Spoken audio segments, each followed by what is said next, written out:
Всем привет, меня зовут Юлия Гендина, вы находитесь на моем канале, который посвящен интерьерному вязанию. И в этом видео я хочу с вами подробно рассмотреть мой новый проект, а на самом деле наш с вами проект. Скоро мы приступим с вами к совместному вязанию. Вот такой вот плед. Итак, это мозаичное вязание крючком. Я специально сначала показываю его так немножко издалека, чтобы вы увидели саму суть этой задумки. Итак, это классическая мозаика крючком с элементами вафельной мозаики, но идея в том, чтобы создать у вас ощущение объема. Это рисунок, который, я думаю, вам знаком. Это такие объемные кубы. Мы специальным образом располагаем узор таким образом, так провязываем столбики без накида и столбики с накидом, чтобы потом вот так вот на отдалении этот плед по сути представлял собой объемную фигуру, то есть набор таких объемных кубических фигур.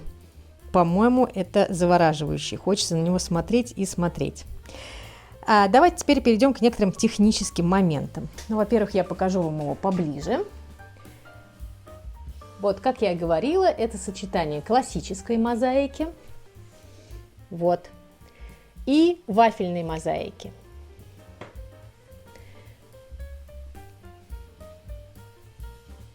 Вот такой вот рисунок.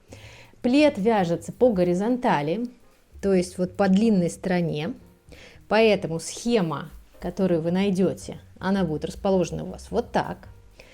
Мы вяжем по длинной стороне. Зачем? Затем, чтобы потом наши кубы располагались вертикально.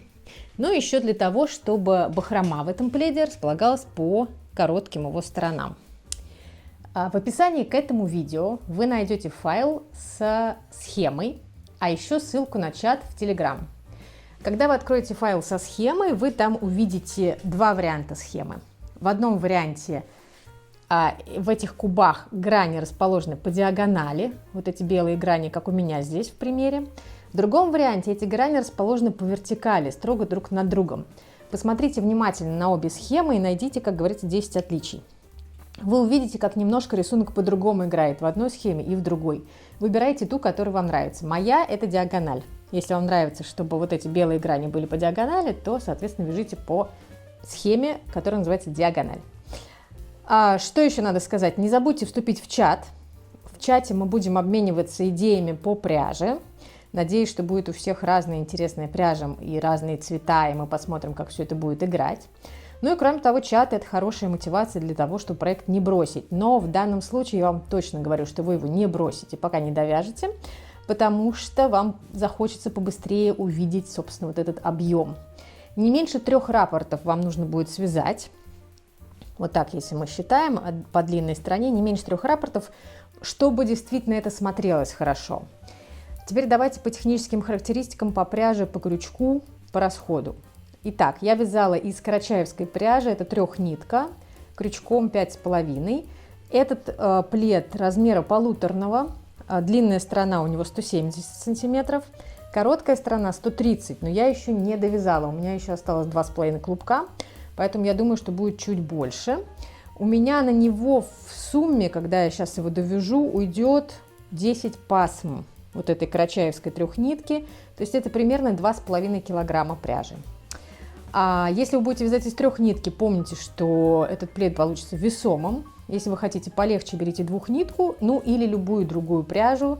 Вы можете на моем сайте в разделе «Блог» посмотреть советы по выбору пряжи для мозаичного вязания. Вязала я его долго, мне кажется, в общей сложности месяца 3, потому что прерывалась, как вы знаете, и на другие проекты. Итак, не забудьте перейти в описание к этому видео, там вы найдете ссылку, повторю, и на схемы, и на чат в Телеграме. И очень вас жду, будем вместе вязать. Большое спасибо, приятного вязания и будьте здоровы!